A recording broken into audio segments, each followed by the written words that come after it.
नमस्ते दोस्तों, welcome back to my YouTube channel. आज हम बॉलीवुड के इतिहास के एक ऐसे दिलचस्प पहलू में प्रवेश करने वाले हैं जो आपको बिल्कुल चकित कर देगा। तो आप जानते हैं कि पारंपरिक रूप से नायक यानी सुपरस्टार हमेशा शो के सितारे रहे हैं, राइट? उन आकर्षक पोस्टरों से लेकर बड़े बिलबोर्ड्स तक ये मुख्य नायक ही हैं जो सारी चमक दमक और सफलता बटोरते हैं। लेकिन आप अपनी सीट पर बैठे रहिए, क्योंकि यहाँ एक 70 के दशक के ब्लॉकबस्टर की तरह हम एक रोचक कहानी को जानने वाले हैं। देखा एक ख्वाब तो ये सिलसिले हुए, दूर तक निगाह में है गुल खिले हुए।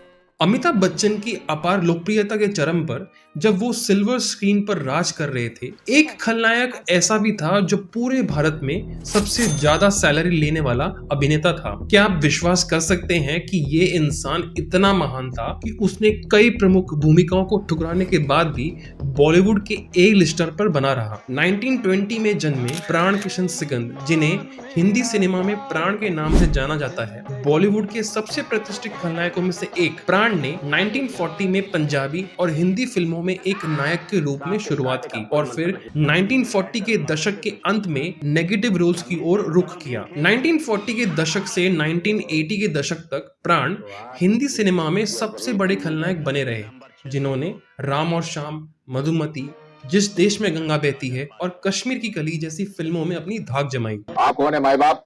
तुम्हारा बाप। 60 के दशक के अंत तक प्राण प्रमुखता से पोस्टरों में दिखाई देने लगे। उनकी फिल्में भी अभी एडवर्टाइज होने लगी। इससे प्राण ने अपनी फीस भी बढ़ा दी। सकाल टाइम्स के अनुसार 1968 से लेकर 82 के दौरान वो हर फिल्म के लिए लाखों रुपए चार्ज करते थे, जो उस समय के प्रेजेंट सुपरस्टार से भी अधिक था, जिनमें मनोज कुमार, जितेंद्र, धर्मेंद्र और यहाँ तक कि अमिताभ बच्चन भी शामिल थे। खामोश है। जिंदगी और मौत ऊपर वाले के हाथ है। जहां पर आप उसे ना तो आप बदल सकते हैं ना मैं। हम सब तो रंगमंच की कठपुतलियां हैं। कुछ समय के लिए राजेश खन्ना भारत में सबसे अधिक भुगतान पाने वाले अभिनेता थे, लेकिन 70 के दशक के मध्य में उनकी सुपरस्टारडम अचानक समाप्त हो जाने के बाद प्राण ने ये स्थान प्राप्त कर लिया था। 1980 के दशक की शुरुआत में अमिताभ बच्चन ने भी अपनी फीस 12 लाख से अधिक कर दी थी, लेकिन तब तक प्राण शीर्ष पर बने रहे।